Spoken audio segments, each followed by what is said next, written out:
Hello नमस्कार दोस्तों, स्वागत है आपका आपके अपने यूट्यूब चैनल फ्यूचर गोल्स में। आज हम लोग डिस्कस करने वाले हैं सेंटर ऑफ मास। जैसा कि सीक्वेंस से वीडियोस आपको मिल रहे हैं, उसी सीक्वेंस में आज हम लोग सेंटर मास पढ़ेंगे। उसके बाद एक सेंटर ऑफ मास का वीडियो आपको और मिलेगा।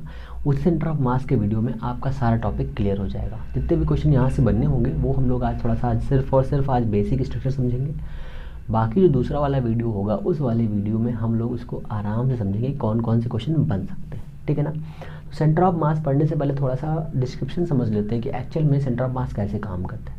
तो सेंटर ऑफ मास के लिए आपको ये समझ में आना चाहिए कि सबसे पहले सेंटर ऑफ मास की ज़रूरत क्यों पड़ी। सेंटर ऑफ मास है क्या।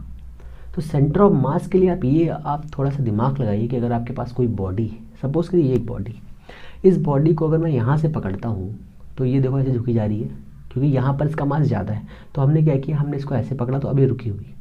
अगर मैं इसको यहाँ से पकड़ूँ तो ये देखो ऐसे हो जा रहा है। ठीक है। सेंटर ऑफ मास का मतलब क्या होता है, बैलेंस करना। किसी भी ऑब्जेक्ट को बैलेंस करना सेंटर ऑफ मास का सबसे अच्छा एग्जाम्पल है। सबसे अच्छा एग्जाम्पल का मतलब ये है कि अगर आपको ऐसा लगता है कि कोई पार्टिकल आपके पास में दिया हुआ है, पार्टिकल का सिस्टम दिया हुआ है, तो उसे हम कैसे बैलेंस कर सकते हैं। तो उसे बैलेंस करने के लिए आपको ये समझ में आना चाहिए कि अगर कोई पार्टिकल है, सिस्टम है, कोई पार्टिकल है, सिस्टम, सपोज करिए मेरे पास एक कोलिन की बॉटल है, इसको मुझे बैलेंस करना है। तो मैंने इसको यहाँ से बीच से पकड़ा, ना कि इधर से कोने से पकड़ा। अगर कोने से पकड़ूंगा मुझे ज़्यादा फोर्स लगाना पड़ रहा है, अगर मैं इसको बीच से पकड़ूंगा तो थोड़ा ईजी रहेगा ये। ठीक है। और सोचो अगर मुझे इसको ऐसे पकड़ना हो, इसको ऐसे बैलेंस करना हो, तो मैं इसको ऐसे रख के बैलेंस कर रहा हूँ, देखो। ठीक है। अगर मैं इसको ऐसे बैलेंस कर रहा हूँ तो देखो ये हिला जा रहा है, गिरा जा रहा है, और मैं यहाँ रख रहा हूँ तो भी गिरा जा रहा है ऐसे करके। तो इसे बैलेंस करना क्यों इंपॉर्टेंट है, ये बैलेंस करने का तरीका ही सेंटर ऑफ मास फाइंड करना कहलाता है। ठीक है। तो सेंटर ऑफ मास को फाइंड करने के लिए हम बेहतरीन तरीके को इस्तेमाल करेंगे। पहली कंडीशन है वो कंडीशन यही रहेगी कि हमें कैसे पता करना है कि सेंटर ऑफ मास कैसे फाइंड करना है। तो देखो दो तरीके हैं। आपके पास में दो ऑब्जेक्ट होंगे। पहला ऑब्जेक्ट ऐसा होगा जिसमें आपके पास में पॉइंट्स होंगे, सिमेट्रिकल मास होंगे या अनसिमेट्रिकल मास होंगे। समझो बहुत ध्यान से कि अनसिमेट्रिकल मास होंगे। ठीक है। जिसमें सिमेट्री नहीं होगी, एक ऐसा सिस्टम होगा। एक ऐसा सिस्टम होगा जिसमें मास डिस्ट्रीब्यूटेड होगा किसी एरिया पर, किसी भी लेंथ पर, किसी भी सर्किल में, होमोजीनियस सरफेस पे, जैसे आपका सेमी सर्कुलर रिंग हो गया, डिस्क हो गया, ट्राइंगल हो गया, प्लेट हो गई, इन सभी पर ये सेंटर ऑफ मास डिस्ट्रीब्यूटेड होने के साथ में मास डिस्ट्रीब्यूट होगा, जिसकी वजह से सेंटर ऑफ मास थोड़ा ऊपर नीचे होगा। आपको ये हमेशा याद रखना है कि सेंटर ऑफ मास हमेशा अगर दो इक्वल और सिमेट्रिकल बॉडी है तो उनके बीच में होगा, पहली कंडीशन। दूसरी कंडीशन ये है कि सेंटर ऑफ मास हमेशा हैवी बॉडी के पास में होता है। जो हल्की बॉडी होती है, ठीक है, उससे दूर होता है और हैवी बॉडी के पास में होता है, अगर हम टू बॉडी सिस्टम का यूज़ कर रहे हैं तो। ठीक है। तो ये छोटे छोटे कॉन्सेप्ट हैं, इनको आप समझते रहिए, बहुत ध्यान से मन लगा के पढ़िए, क्योंकि आपके एग्ज़ाम नज़दीक है। तो दूसरी चीज़ ये हो गई कि अगर आपके पास कंटीन्यूअस सिस्टम दिया है तो कैसे डिस्ट्रीब्यूशन होगा, कैसे मास हम सेंटर ऑफ मास निकालेंगे, उसके लिए अलग हमें समझना है। और अगर हमें ये समझ में भी आना चाहिए कि अगर सीधे सीक्वेंस से डिवाइड है, ठीक है, इक्वल मास डिस्ट्रीब्यूशन है, ठीक है, तो कैसे मास निकलेगा। सबसे पहले हम लोग जो बचपन से पढ़ते आ रहे हैं उसको समझते हैं कि पोजीशन वेक्टर के अकॉर्डिंग अगर दो पोजीशन दी हुई हैं तो उन पोजीशन को यूज़ करके सेंटर ऑफ मास कैसे फाइंड करते हैं। ठीक है ना। तो हमारे पास में हम छोटे से कॉन्सेप्ट से स्टार्ट करते हैं कि कैसे पोजीशन वेक्टर के लिए सेंटर ऑफ मास काम करता है। ठीक है। तो हमारे पास में दो पार्टिकल हैं, ये हमारा कोऑर्डिनेट सिस्टम। ऐसे ही आप बचपन में किताबें में पढ़ते होंगे, यहाँ पे एक मास दिया है m1, यहाँ पे एक मास दिया है m2। ठीक है। ये ओरिजिन पॉइंट, तो ओरिजिन होता है 0 0, ये तो हम लोग बचपन से पढ़ते आ रहे हैं। तो इसका जो सेंटर ऑफ मास होगा, अगर दोनों सेंटर ऑफ मास इक्वल है तो इनका सेंटर ऑफ मास यहाँ पे होगा। अगर दोनों मास इक्वल है तो इनका सेंटर ऑफ मास यहाँ होगा। अगर ये हैवी है तो सेंटर ऑफ मास यहाँ होगा। अगर ये हैवी है तो सेंटर ऑफ मास इसके पास में कहीं पर होगा। और अगर दोनों इक्वल है तो बीच में होगा। और अगर ये हैवी है और ये हल्का है तो हल्के वाले से दूर होगा, हैवी वाले के पास में होगा। ऐसे भी लैंग्वेज वाले क्वेश्चन भी आपसे पूछे जा सकते हैं, तो उसके लिए भी आपको रेडी रखना है। तो हमने कहा सर ये जो ऐसे दिया हुआ है इसको हम ऐसे मिला सकते हैं, एक इमेजिनरी लाइन, और ये जो इसका पोजीशन दिया हुआ है तो हमने कहा ये पोजीशन इसकी ये हो सकती है, टेढ़ी हो गई, हाँ टेढ़ी लाइन हो गई, सांप बन गया तो इसको हम लोग लाइन खींच लेते हैं ऐसे करके, ठीक है, क्लियर है इतना। तो ये हमारा हो गया इतना R1 पोजीशन और ये हो गया R2 पोजीशन, ठीक है। अब हमने कहा कि सर ये दोनों मास इक्वल नहीं है, कोई कैसे भी है, तो इसका जो पोजीशन वेक्टर है यहाँ पर होगा, तो ये हमारा R, ठीक है। इसी पोजीशन को हमें निकालना है, तो हमने कहा बिल्कुल निकालेंगे, इसमें कौन सी बड़ी बात है, बहुत ही सिंपल तरीका है सर। M1 M2 दिया हुआ है, टोटल मास आपको फाइंड कर लेना है। सबसे पहले टोटल मास फाइंड करने के लिए आप क्या करेंगे, दोनों का सम कर देंगे, तो बचपन वाली बात हो गई। तो हमें निकालना है RCM, ठीक है। RCM का मतलब होता है सेंटर ऑफ मास, COM भी लिख सकते हैं, CM भी लिख सकते हैं, ठीक है। इज इक्वल टू, ये हो गया हमारा M1, ये हो गया हमारा R1 प्लस का M2, ये हो गया हमारा R2 upon M1 plus M2, ये हमारा हो गया सेंटर ऑफ मास का फॉर्मूला। अब आप एक छोटा सा कॉन्सेप्ट भी समझिए साथ में, इसके ये फॉर्मूला तो मैंने बता दिया आपको, छोटा सा कॉन्सेप्ट समझिए ये कि सेंटर ऑफ मास की ज़रूरत क्यों पड़ती है। सेंटर ऑफ मास की ज़रूरत क्यों पड़ती है, क्योंकि देखो हम जो भी फिजिक्स में पढ़ते हैं उसको हमें समझना चाहिए कि क्यों इसकी ज़रूरत पड़ती है, किस लिए ये इम्पोर्टेंट है। अगर ये इम्पॉर्टेंट है तो क्यों इम्पॉर्टेंट है, और अगर इम्पॉर्टेंट नहीं है तो क्यों इम्पॉर्टेंट नहीं है। अगर हमें सेंटर ऑफ मास पता नहीं होगा किसी भी बॉडी का, किसी भी ऑब्जेक्ट का, तो हम ऐसे कॉम्प्लेक्स वाले, जो हमारे कॉम्प्लेक्स इमेजेस होती हैं या कॉम्प्लेक्स ज्योमेट्रिकल साइज होते हैं, जैसे मान लीजिए पेन है, ये मान लीजिए कॉलन है, ये ठीक है, ये कॉलन है, ये एक सिरप है, इसको मैं अगर फेंक रहा हूँ कहीं पर, तो इसका मोशन कैसा होगा, ये हमें फाइंड करने में प्रॉब्लम होगी, ठीक है। दूसरा, जो प्लैनेट है जिनके पास में मास डिस्ट्रीब्यूटेड है, उनका मोशन फाइंड करने में प्रॉब्लम होगी हमें, ठीक है। दूसरा ये भी है कि जो बाइक्स हैं, जो कार है, कोई भी ऐसे ऑब्जेक्ट जिनके पास में मास डिस्ट्रीब्यूटेड है, मास डिस्ट्रीब्यूटेड है, बहुत ध्यान से समझिए, मास डिस्ट्रीब्यूटेड है किसी भी सरफेस के ऊपर, किसी भी सरफेस के ऊपर, चाहे वो रेक्टेंगुलर हो, ट्राइंगल हो, या कार हो, बस हो, या प्लैनेट हो, या कोई भी हो, तो हमें उसका सेंटर ऑफ मास पता होना चाहिए। अगर हमें उसका सेंटर ऑफ मास पता नहीं है तो उसका हम रास्ता पता नहीं कर सकते, उसका पाथ कैसा होगा ये पता नहीं कर सकते। इसे पता करने के लिए, मान लीजिए हमने किसी ऑब्जेक्ट पर फोर्स अप्लाई किया, तो फोर्स का फॉर्मूला होता है force is equal to mass acceleration. तो किसका एक्सेलरेशन, पूरी बॉडी का एक्सेलरेशन नहीं, सेंटर ऑफ मास का एक्सेलरेशन। फोर्स किसका, सेंटर ऑफ मास का, ठीक है। अगर हम किसी बॉडी का मोमेंटम चेक कर रहे हैं, तो मोमेंटम होता है P is equal to mv, किसका मोमेंटम, किसका मोमेंटम, सेंटर ऑफ मास का मोमेंटम चेक करते हैं। छोटी छोटी बातें हैं, इनको बहुत ध्यान से समझिए, आपको समझ में आ जाएगा। तो सेंटर ऑफ मास का मोमेंटम चेक करते हैं, वैसे ही सेंटर ऑफ मास की वेलोसिटी भी चेक करते हैं। बात समझे कुछ। तो कहने का मतलब सिर्फ इतना है कि अगर हम किसी भी बॉडी का सेंटर ऑफ मास फाइंड कर लेते हैं, ठीक है, तो हम इसका वेलोसिटी ऑफ मास फाइंड कर सकते हैं, एक्सेलरेशन फाइंड कर सकते हैं, ठीक है, साथ में उसका फोर्स भी फाइंड कर सकते हैं। पोजीशन हमने फाइंड करी, सपोज करिए, थोड़ा दिमाग लगाइए, हमने पोजीशन को फाइंड किया है, पोजीशन को, जैसे जैसे पोजीशन चेंज होगी सेंटर ऑफ मास की, जैसे जैसे सेंटर ऑफ मास की पोजीशन चेंज होगी, सपोज करिए, बहुत ध्यान से, पोजीशन चेंज हो रही है, चेंज इन पोजीशन क्या होता है, तो change in position per unit time is the velocity.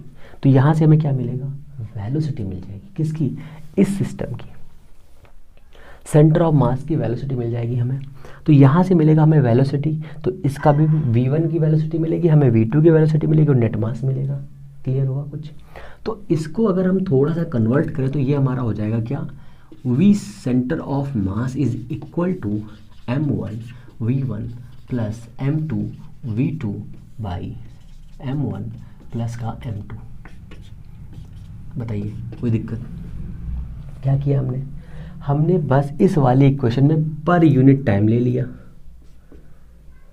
One time ले लिया बस।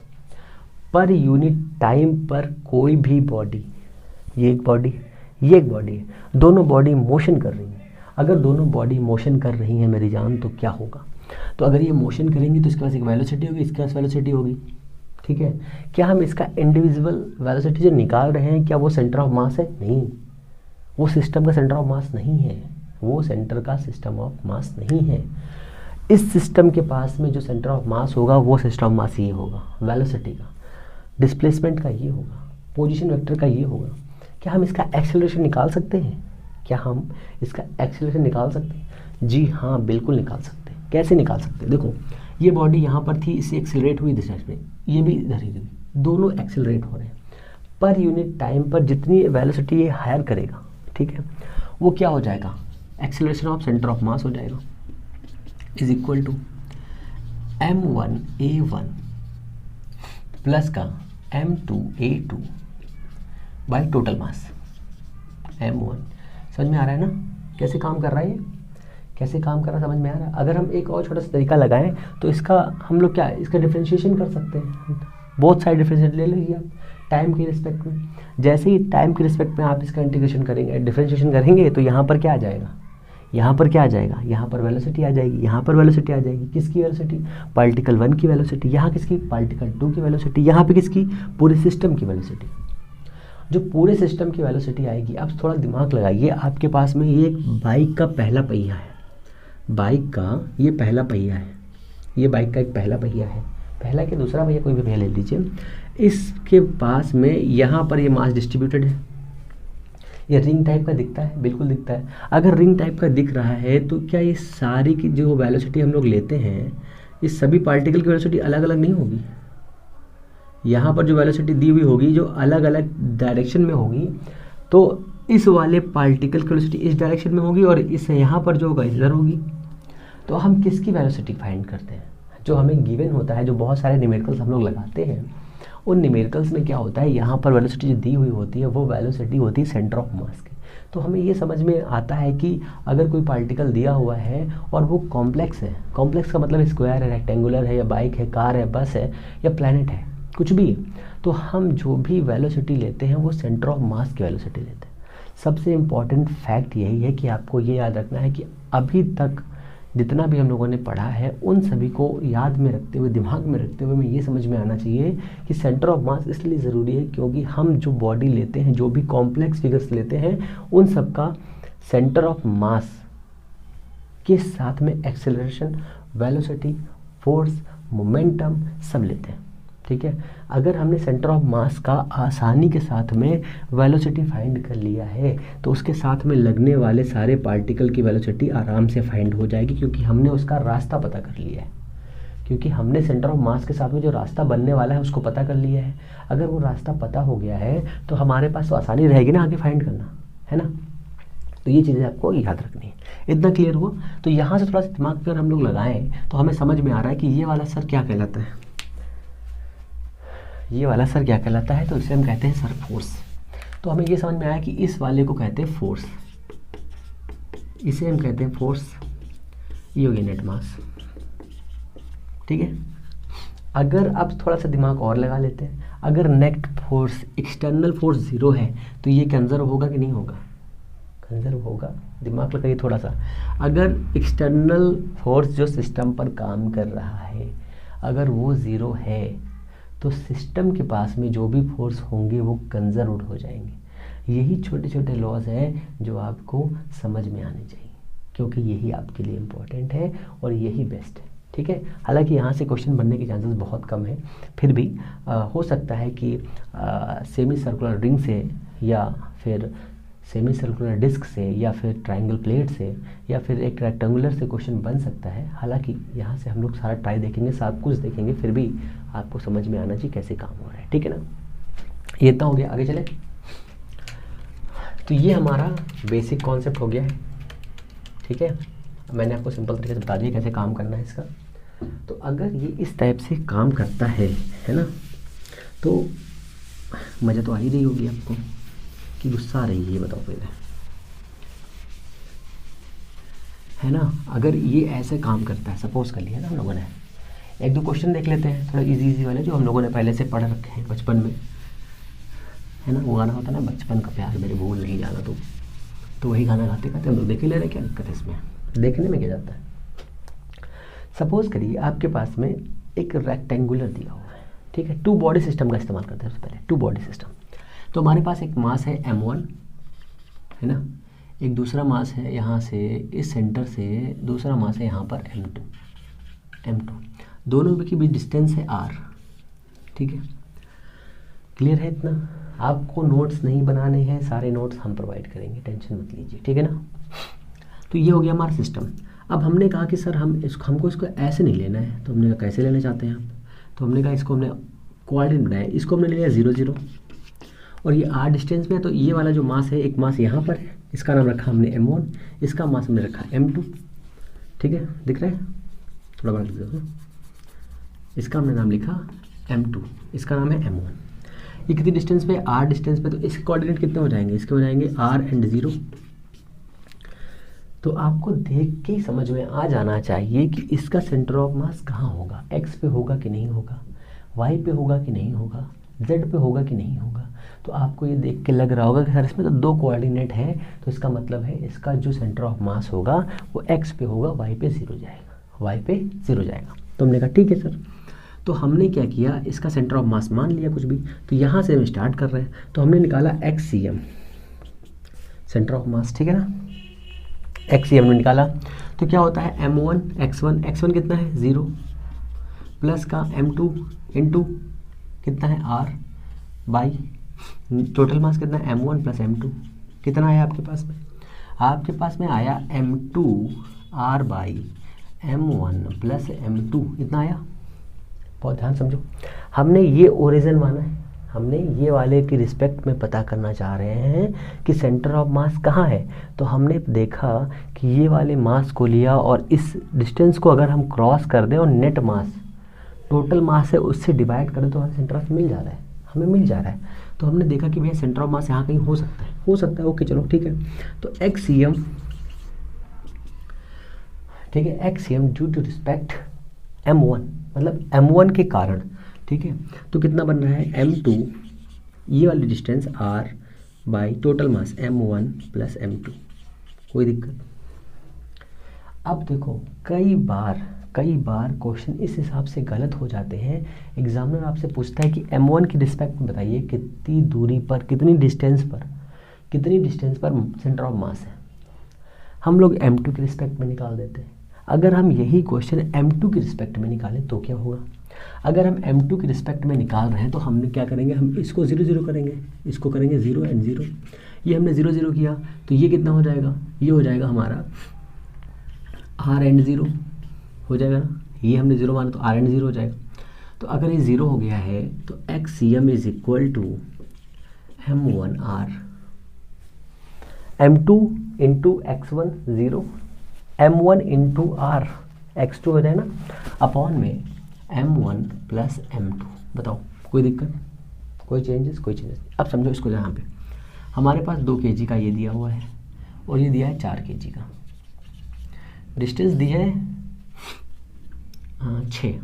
6 मीटर। सेंटर ऑफ मास बताइए कहाँ होगा?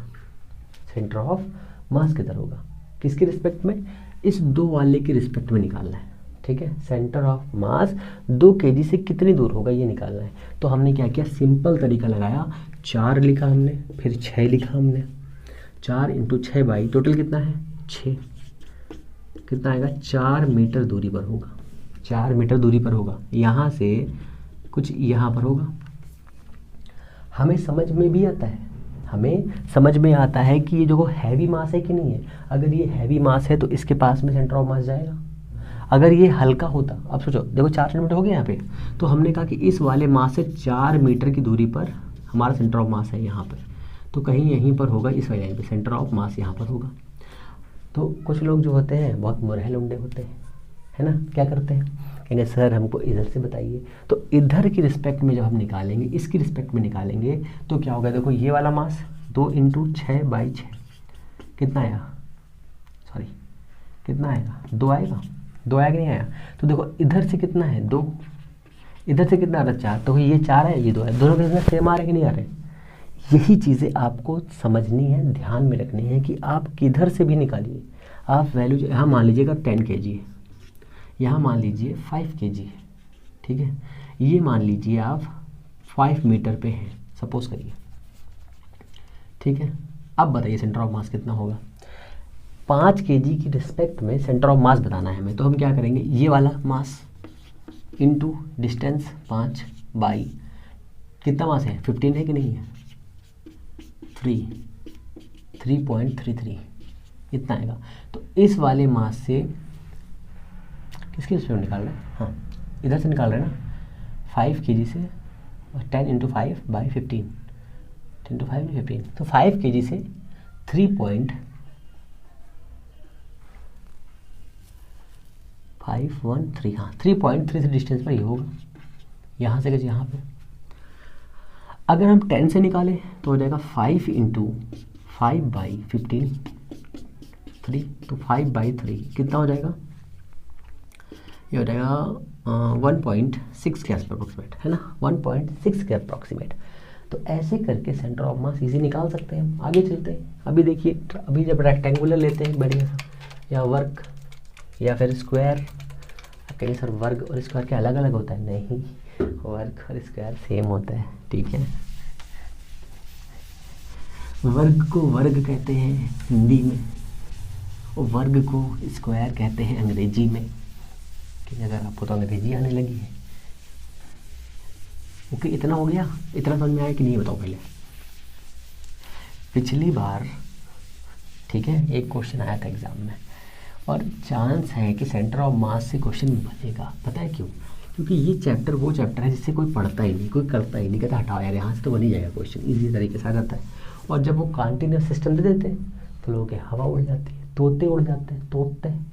तो हमें लेना है एक सिंपल सा स्क्वायर, तो हमने ले लिया एक सिंपल सा स्क्वायर।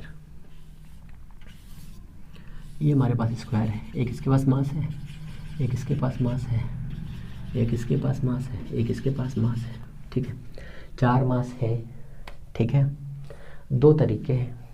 पहला तरीका, आप सभी के कोऑर्डिनेट फाइंड कर लीजिए, ठीक है, या फिर इतने समझदार हो जाइए कि मास कैसे डिस्ट्रीब्यूटेड है समझ लीजिए। हमने कहा कि यहाँ पर 1 kg रखा हुआ है, क्वेश्चन ऐसे होगा M1 M2 M3 M4 = 1 kg, ठीक है, और A = 1 मीटर, 2 मीटर ले लो, 2 मीटर 2 मीटर 2 2 2 2, ठीक है, किसी एक रिस्पेक्ट में निकाल लो। हमने कहा सर हम इसकी रिस्पेक्ट में निकालेंगे, तो ये हो गया 0 0, ठीक है, ये 2 दिया है तो ये हो जाएगा 2 0, ये इतना 2 दिया है, इतना 2 दिया, तो ये कितना हो जाएगा 2 2, ये कितना हो जाएगा 0 और 2। बताओ कोई दिक्कत? कोई दिक्कत नहीं है। अब एक बहुत ही सुंदर बात ये है कि सर जो मास दिया है वो इक्वल है, एक एक एक और एक, सारे मास इक्वल है। अगर इक्वल मास दिए हुए हैं तो सिमेट्रिकल लगा सकते हैं चुटकियों में। कैसे? यहाँ पर एक 2 हो जाएंगे, यहाँ पर 2 हो जाएंगे, तो इसके बीच में कहीं आना चाहिए, इसके बीच में कहीं आना चाहिए। इधर देखो 1 1 2 1 1 2 इधर, तो इसके बीच में आना चाहिए, तो मतलब यहाँ कहीं आना चाहिए सेंटर ऑफ मास, यहाँ कहीं पे, इतने में। तो देखो देखते हैं, अगर हम ये कोऑर्डिनेट निकालें तो देखो 2 तरीके हैं, इसमें z नहीं है तो ZCM हो गया आपका 0, तो यहाँ लिख लो ZCM इज बिकम 0, ठीक है, ZCM 0 हो गया। XCM कितना हो जाएगा, कैसे बताऊँ? बताओ, दोनों तरीके इस्तेमाल कर सकते हैं हम लोग। M1 R1 + M2 R2 + M3 R3 + M4 R4 by M1 M2 M3 M4। तो M1 कितना है हमारे पास में, 1 है, X1 कितना है, 0 है, समझते रहो, प्लस का M2 कितना है, 1 है, X2 कितना है, 2 है, X3 कितना है, M3 कितना है, 1 है, X3 कितना है, 2 है, और कितना क्या है, X4 कितना है, 0 है, M4 कितना है, 1 है, डिवाइडेड टोटल मास कितना है, 1 1 1 1 4 हुआ, ये 0 हुआ, ये भी 0 हुआ, 2 और 2 कितना हो गया, 4 हुआ। तो 4 से 4 को डिवाइड करेंगे, कितना आएगा, 1 आएगा। अब YCM निकाल लो, YCM निकाला हमने, जैसे ही हमने YCM निकाला तो M1 × Y1 कितना है, 0, प्लस M2 कितना है, 1, Y2 कितना है, 0, M3 कितना है, 1, और Y3 कितना है, 2, प्लस का M4 कितना है, 1, और Y4 कितना है 2, डिवाइडेड बाई कितना, 4 क्यों, टोटल मास कितना है 4, 1 1 1 1 4, तो ये 0 है, ये 0 है, खत्म। 2 2 4 हो जाएगा, 4 4 जोड़ेगा 1 बचेगा। तो मतलब यहाँ से जाएंगे 1 पर, 2 है इतना, तो ये हो गया 1 पर। इस लाइन पर कहीं पर भी सेंटर ऑफ मास हो सकता है, इस लाइन पर सेंटर ऑफ मास कहीं हो सकता है, जो हमने x निकाला। फिर जब हमने y निकाला तो देखा y पर भी हमने गए 1 मीटर की दूरी पर, मतलब यहाँ कहीं इस लाइन पर, तो दोनों लाइन यहाँ पे क्रॉस करें, मतलब यहाँ पे सेंटर ऑफ मास हो सकता है। और सेंटर ऑफ मास के कोऑर्डिनेट कितने हैं, 1 and 1। क्वेश्चन नंबर 2 इसी के आगे इंक्रीज हो जाएगा, क्या, जिस पॉइंट से आपने इसको फाइंड किया है, ठीक है, जिस पॉइंट की रिस्पेक्ट में आपको इसको फाइंड किया है, इसकी डिस्टेंस कितनी है भैया, ये बता दीजिए हमको। तो आपको तो पता है कितनी हो सकती है, सोचिए। 2 तरीके हैं इसको भी लगाने के, आप इसकी डिस्टेंस निकालिए, इसकी डिस्टेंस निकालिए, दोनों का क्यूब लगा दीजिए, स्क्वायर पाइथागोरस थ्योरम लगा दीजिए, वहाँ से बन सकता है। या फिर ऐसे कर लो, तो कितना हो जाएगा 1 स्क्वायर प्लस का 1 स्क्वायर, रूट में कितना हो जाएगा √2, यही तो होगा ना, यही तो होता है। क्या होता है फार्मूला, x2 - x1 का whole square plus y2 - y1 का whole square is equal to D square. D square हटाएंगे तो क्या आएगा, रूट में जाएगा, ये आ जाएगा। x2 कितना है 1 0 1 0, 1 का स्क्वायर 1, 1 का स्क्वायर 1 बराबर 2 आ जाएगा। यहाँ से देखो 2 का स्क्वायर 4, 2 का स्क्वायर 4, 2 √2 कितना बचा √2। क्लियर है, क्लियर है ना। चलो आगे चलें। इसी क्वेश्चन को हम लोग कुछ इस हिसाब से भी कर सकते थे कि बिना क्वेश्चन को सॉल्व किए हम लोग ये फाइंड करें कि सर इसमें क्या क्या दिया हुआ है, ठीक है ना। तो इस क्वेश्चन को कुछ इजी वे में भी हम लोग सॉल्व कर सकते थे, ठीक है सर। वो तरीका क्या है बता दीजिए प्लीज़ सर। तो वो तरीका ये है कि आप सीधे सीधे मास डिस्ट्रीब्यूट ना करके सीधे सीधे वैल्यू को फाइंड कर लें, है ना, सीधे सीधे वैल्यू को फाइंड कर लें। और जब सीधे सीधे वैल्यू फाइंड कर लेंगे तो क्या होगा, तो कुछ नहीं होगा भैया। एक और तरीका बढ़िया सा, अगर रेक्टेंगुलर दिया हो, अगर कोई लाइंस दी हो तो कैसे फाइंड करते हैं, तो ये बहुत ही सिंपल तरीके हैं, ठीक है। आप इनको इजी तरीके से फाइंड कर सकते हैं, कोई टेंशन की बात नहीं है। अगर आपके पास में एग्ज़ाम में ज़्यादा टाइम है तो आप आसानी से आपको ऐसे ही करना पड़ेगा, क्योंकि वो ही बेस्ट होगा। आप शॉर्ट तरीके नहीं लगा सकते उसमें, क्योंकि आपको रिटन लिखना है, ठीक है ना। इतना हो गया। अब मान लो हमारे पास में एक ट्राइंगल है, ये एक ट्राइंगल है। कौन सा ट्राइंगल है, आइसोसेल्स। तो ये एंगल 60 है, ये वाला भी 60, तो ये कितना होगा, जो बता दें उसको टॉपिक मिलेगी, ठीक है। A, B and C। इस पर मास है m, इस पर भी मास है m, इस पर भी मास है m, डिस्टेंस है ये a, l ले ले, चलो l ले लेते हैं, l, ये भी l हो जाएगी, ये भी l हो जाएगी, ये एंगल 60 हो जाएगा, है ना, ठीक है। इसका निकालना है सेंटर ऑफ मास। तो थोड़ा सा दिमाग लगाओ, खुद ही समझ में आ रहा है कि सेंटर ऑफ मास कहाँ बन सकता है। थोड़ा सा दिमाग लगाना है। कैसे, अगर हम इसको ओरिजिन मान लें ऐसे करके, तो ये 0 0 हो जाएगा। यहाँ से इसका कितना आएगा, l एंड 0 आ जाएगा। ये कितना होगा, यहाँ से परपेंडिकुलर डाल दो। अगर ये आइसोसेल्स है तो ये l/2 पर होगा, तो यहाँ पर x हो जाएगा l/2, l/2।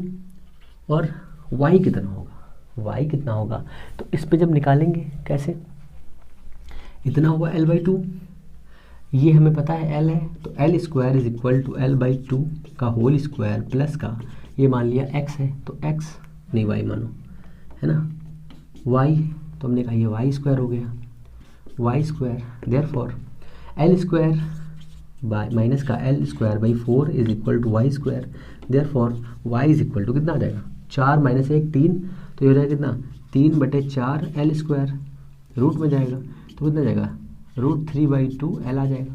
तो कितना आ जाएगा, √3/2 l, इतना आ गया। बस लगा दीजिए, क्या दिक्कत है, क्या लगाना है अब आपको, xcm is equal to m1m into 0 plus का m इंटू कितना है l प्लस का m इंटू l/2 बाई कितना 3m, 3m कितना आएगा बोलो, ये तो 0 हो जाएगा, ये 0 हुआ, ये हुआ ml, ये कितना हुआ ½ ml, मतलब 1 और आधा मिलकर के 1.5 हो गए। 1.5 को ऐसे लिखते हैं 3/2m, ठीक है, 3/2m, m ही तो होगा, और सॉरी mm तो उड़ जाएगा ना, छोली शक्तिमान छोली, ml/3m, 3 मुड़ेगा तो देयरफॉर l/2, एक्सियम कितना आ जाएगा l/2, मतलब इस वाले सरफेस पर, इस वाली लाइन पर सेंटर ऑफ मास आ सकता है, ठीक है, ना ही इधर ना ही इधर। अभी y का चेक कर लेते हैं, तो YCM is equal to m into 0, क्योंकि y भी 0 है, y1 प्लस का m इंटू ये कितना है 0 है, प्लस का m इंटू कितना है √3/2 l/3m बाई 3m कितना आ जाएगा, तो m रूट में 3 गया ये, इंटू m गया, l गया और 3m आया, तो 3m को मिल सकते हैं √3 और √3, तो इससे ये उड़ेगा, m से m उड़ेगा, तो l/√3 आ जाएगा। तो l/√3 मान लीजिए कुछ यहाँ पर होगा इस जगह पर, तो इस जगह पर सेंटर ऑफ मास आएगा। कितनी डिस्टेंस होगी सेंटर ऑफ मास के ट्राइंगल की, जिसमें इक्वल होगा l/2 √3/2 l, ये तो होगा ना, ओ सॉरी √3/2, 2 यहाँ पर है, 2 हम लोगों ने गड़बड़ कर दी है, m√3m, अच्छा यहाँ पे 2 भी आएगा बस, 2m, m से m उड़ेगा, 2 बचेगा ना, 2√3 l/2√3, ये आपका सेंटर ऑफ मास हो जाएगा, ये आप इसका सेंटर ऑफ मास हो जाएगा। इसको साफ करें, एक और बताते हैं आपको, है ना, जो बढ़िया सा है कई बार। अब इसके आगे जो दूसरा वाला आपको मिलेगा ना, उसमें ज़बरदस्ती मिलेगी, ज़बरदस्ती में समझ रहे हैं क्या मतलब, क्या मिलेगा उसमें, मिलेगा आपको बहुत कुछ। उस वाली वैल्यूज़ को जब क्लियर करेंगे तो उसमें जो फाइंड होगा चीज़ें वो कुछ एक्स्ट्रा लेवल की होंगी। अब एक क्वेश्चन मैं करा रहा हूँ शॉर्ट ट्रिक पे, है ना, पर करना तो आपको लॉन्ग में ही पड़ेगा, क्योंकि आपको पता है को क्या करना है। तो हमारे पास में एक क्यूब है, देखो कई टाइप कराए जा सकते हैं, है ना, कई टाइप कराए जा सकते हैं, वैल्यू रख के भी कराई जा सकती हैं, बट मेरा सोचना ये है कि आप उसकी डेरिवेशन समझ लेंगे ना, तो वो चीज़ें आसान हो जाएंगी। मान लीजिए आपके पास में एक ये है क्यूबॉइड है, ठीक है, और ये इसके अंदर की लेयर है, ये भी इसके अंदर की लेयर है, ये भी इसके अंदर की लेयर है, ठीक है ना, ये इसके बाहर का हो गया मामला था, ये समझ में आ रहा है किधर से क्या अंदर है। देखो ये लाइन है x, ये लाइन है y, और ये लाइन जो गई है z है, ठीक है, क्यूबॉइड है LBH करके, ठीक है। एक तरीका ये हो गया, क्यूब है तो क्या होगा, हमने कहा क्यूब है तो ये सब ए के होंगे, ये सेंटर है, सेंटर कितना होता है 0 0 एंड 0 होता है। ये वाले पॉइंट के कोऑर्डिनेट क्या होंगे, इस वाले पॉइंट के कोऑर्डिनेट बताइए, तो सिंपल है, हम सिर्फ x पे गए हैं, ना ही y पे गए ना ही z पे गए, जो इसकी डायमेंशन है वो कितनी है a है, तो ये हो जाएगा हमारा a 0 एंड 0, ठीक है, अरे यार a 0 एंड 0, ठीक है ना। इसी प्रकार समझो, देखो x पे गए और ये y पे गए, तो इसी कोऑर्डिनेट कितने हो जाएंगे a एंड 0, ठीक है, इतना क्लियर। इस पे आ जाओ, x पे गए और ये क्या है z है, तो इसके कोऑर्डिनेट हो जाएंगे कितने, x पे गए a, y पर नहीं गए, z पे गए, ठीक है, इतना क्लियर। इस वाले कोऑर्डिनेट के बारे में सोचिए, इस वाले पॉइंट के बारे में, तो हम सिर्फ z पे गए हैं, तो 0 0 एंड a, ठीक है, 0 0 एंड a, सारे कोऑर्डिनेट समझने बहुत इंपॉर्टेंट है, तभी आप क्वेश्चन बना पाएंगे। देखो ये वाला जो कोऑर्डिनेट गया है यहाँ पर, देखो सिर्फ y पर गए हैं, तो 0 a एंड 0। अब ये देखो y पर गए और ये z पे गए, y पर गए और z पे गए, तो 0 a एंड a, इसका हो जाएगा, इसका हमारे पास है, इसका हमारे पास, इसका हमारे पास, इसका हमारे पास। अभी ये बचा है, ये वाला पॉइंट बचा हुआ है, इस वाले के ये वाला हो गया, इसका ये हो गया, इसका हाँ ये वाला बचा है। तो देखो ये x गए, ये y गए और ये z गए, तो कितना हो जाएगा a एंड a, 1 2 3 4, 1 2 3 4 सारे होके कोऑर्डिनेट। अब आप चाहो तो इसका इजी तरीके से निकाल सकते हो, कोऑर्डिनेट फाइंड करना ही प्रॉब्लम थी इसकी बस, बाकी सारे तरीके बहुत ही ईजी थे, बाकी सारे तरीके बहुत ईजी थे। अब आप इसके दो तरीके से इस्तेमाल कर सकते हो। अगर इक्वल मास दिया हुआ है, अगर इक्वल मास दिया हुआ है तो आप इसका कंटीन्यूअस सिस्टम लगा करके सेटलमेंट कर सकते हो कि सब इसका जो दिया हुआ है वो कितने कितने पर होगा, तो X C M, Y C M, Z C M निकालना पड़ेगा। तो 8 पॉइंट दिए हुए होंगे। अगर हम सबके पास में एम मास यहाँ पर फिक्स कर दें, M M M M M M M and M, तो इसका एक्स सी एम कितना हो जाएगा, तो फाइंड करते हैं हम लोग, है ना। तो एम इंटू, कहाँ से स्टार्ट करें सोचो, यहाँ से स्टार्ट करेंगे या इस वाले पॉइंट से, इधर से और इधर से। तो 4 पॉइंट ये लेते हैं, पहले लेते हैं ये वाला है ना, तो 0 प्लस का m इंटू, इधर आ जाओ, x कितना है 0। देखो x यहाँ पर भी 0 है, x यहाँ पर भी 0 है, x यहाँ पर भी 0 है, 4 ही 0 हो गए, ठीक है। तो प्लस का m into 0, m into 0 plus 1 2 3 4, 1 2 3 4, ये खत्म हो गया। इस पे आ जाओ, 1 2 3 और 4, 4 पे a है तो हम क्या लिखेंगे 4ma बाई 8m। बताओ कोई दिक्कत, कोई दिक्कत तो बोलो। 4 2, तो ये कितना हो गया, एक्स सी एम आपका कितना आएगा, आएगा a by 2, Y C M is equal to, Y C M देखो y0 y0 ya, इस वाले पे 2 0 है, इस वाले उस पे 2 0 है, तो दो को हमने क्या 2m into 0 plus 2m into ए, ठीक है, 2m इंटू ए। इस पे आ जाओ, इस वाले पे आ जाओ, 1 2 0 एंड 0, तो कितना हो जाएगा प्लस का 2m इंटू 0 प्लस का 2m इंटू ए, कितना आ जाएगा divide by 8, divided by 8m, कितना आ जाएगा। देखो ये 0 हो गया, इसको हटाओ, ये 0 हो गया, इसको हटाओ, ठीक है। 2 2 4, तो हो गया ये हमारा 4ma बाई 8a, कितना आएगा a बाई 2। इतना क्लियर है। अब समझो जेड सी एम पे आ जाओ, जेड सी एम, जेड पे देखो 1 0 2 0 3 0 4 0, 4 0 है तो 4m इंटू 0 प्लस का, ठीक है ना, कोई दिक्कत, कोई दिक्कत नहीं। 4m इंटू जेड पे देखो 1 2 3 और 1 4 into a by 8m, 8m तो 0 हो जाएगा पूरा, ये बचेगा तुम्हारा 4ma by 8m a by 2। Centre of मास कहाँ होगा, सेंटर ऑफ मास कहाँ होगा, centre of mass is a by 2, a by 2, a by 2।